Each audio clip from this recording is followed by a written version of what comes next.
Let's talk about time entries. I was recently talking to one of my clients and they showed me how they've been logging time. It was abysmal and extremely slow, not automated at all. So I think it's worth having a little conversation about how to log time in Connectwise. I like to do everything from the My Calendar screen. So if we go into Sales and I'm going to go to My Calendar, we'll come to this screen. Now, your screen may not be set up the same as mine. It might look a little bit different. Here's how to get the most out of your My Calendar screen in ConnectWise. I'm going to change the view to be calendar with my list. And that's going to change from the default calendar only to the calendar with my list. The list shows you all of the tickets, activities, issues, anything that you're following here in the second half of the fold. The second thing I'll do is put this all tickets tab to the front. In yours, it's going to be here at the very back. I like to bring this all the way to the left to make sure it's the first thing I see. What's so powerful about the all tickets screen is that you can see your project tickets and service tickets together. If you're working on both projects and service tickets, then you want to be able to see everything and you can sort it by due date. So you could easily say, show me everything with soonest to latest due date and work on those things in order.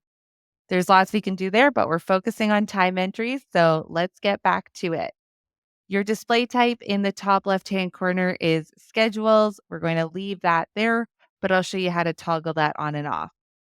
Whenever I'm tracking time, if I've already been scheduled for something, so if I was scheduled for this ticket here, how I would log it is right click, select enter time, and that's going to automatically populate the job, the ticket. It's going to have the start and end time that was scheduled.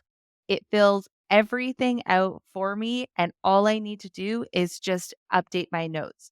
So if you work for the exact amount of time that you were scheduled for, there's no further changes that need to be made for this.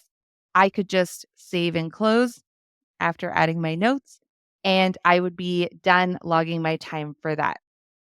If I need to log time, again, something that isn't necessarily scheduled, I would right click and enter time.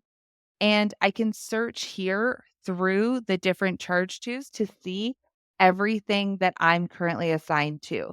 So I could go in if I knew the company and if I knew the ticket number, I could just type that in and get to the ticket I needed to get to and then enter my time there as well. So I could put in a start and end time. Again, another way to log time. From here, we also have that stopwatch functionality. So if I started working on a ticket, I could log time just by doing start and stop. And when I hit stop, it's going to populate that time entry. It says that I've worked on this ticket for 1 minute and I can put in my notes here. So there's lots of different ways to log time. Once I'm done logging my time or once I've logged my time for a couple of days, I like to see a visual representation of the time that I've logged. So I'm going to go into display type, time, and this is going to show me my time entries. This is going to show me everything that I've logged in regards to my time. I find this very helpful if you are a visual person when you're looking at your timesheets and you're not sure if you're missing something. This is a good way to see if you're missing any gaps in any of the days. I'll flip back to schedules and bring my all tickets back up. I highly recommend using the My Calendar screen, and I hope you found some of these time logging tips helpful. If you have any questions about time entries or anything else about ConnectWise, drop me a message in the comments below and I'll get back to you.